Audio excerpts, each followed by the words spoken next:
Indeed, as Allah subhanahu wa ta'ala tells us, إنها لا تعمى الأبصار ولكن تعمى القلوب التي في الصدور. Verily, it is not the external eyes that go blind, it is the qulub, the hearts, the qulub inside of our chests that go blind.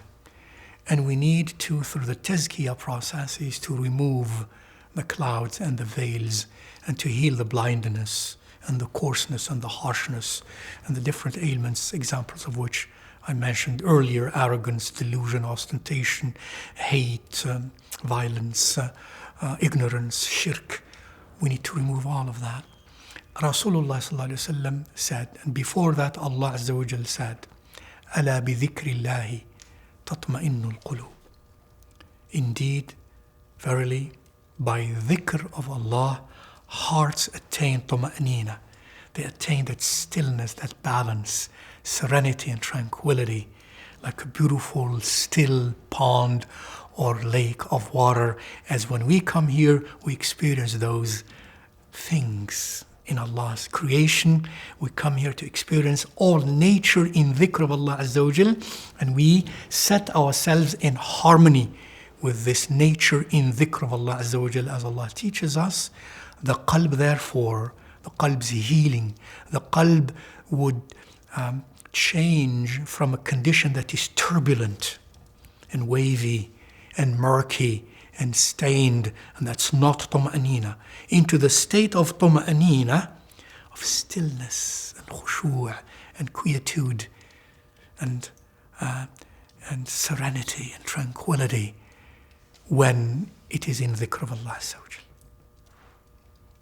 ألا وإن لكل شيء صقالة ألا وإن صقالة القلوب ذكر الله تعالى, as Rasulullah sallallahu alaihi wasallam mentioned in an authentic hadith, which means everything has a means by which to be cleansed, and the means of cleansing and purging and purifying that is of the heart is the dhikr of Allah subhanahu wa ta'ala. Rasulullah sallallahu alaihi wasallam has taught, or a companion has taught, differences between whether this text is mawquf and marfu'. There are both variances. It is most likely marfu' as well, that Rasulullah sallallahu alaihi wasallam mentioned that shaitan, inna shaytana jathimun ala qalbi ibn Adam. Shaitan is ever watchful over the heart of the human being.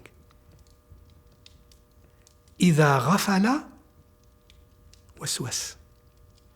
If the human being is in ghafla, shaitan whispers and unleashes his legions and attacks. And that's perhaps when we have a mode of a shaitani qalb, of a shaitani nafs. And then he continues to say, وَإِذَا ذَكَرَ اللَّهَ خَنَسْ. And then if that happens, that qalb is in dhikr of Allah, khanas, disappears. أعوذ بالله من الشيطان الرجيم. قل أعوذ برب الناس ملك الناس إله الناس من شر الوسواس الخناس. وسواس خناس.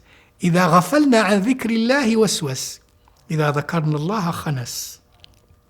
If we are in ghafla, if we're not in dhikr of Allah Azza wa Jal, shaitan attacks, waswas. If we are in dhikr of Allah Azza wa Jal, shaitan khanas, disappears and runs away.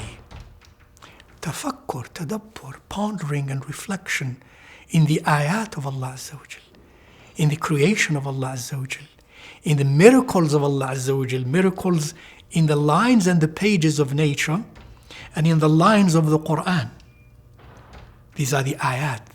An ayah of the Quran is called an ayah. It's not a verse.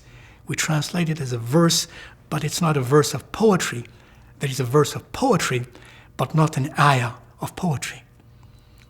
Verse is, in my opinion, a misrendering of the word ayah. Ayah is itself a miracle. Every ayah is a miracle.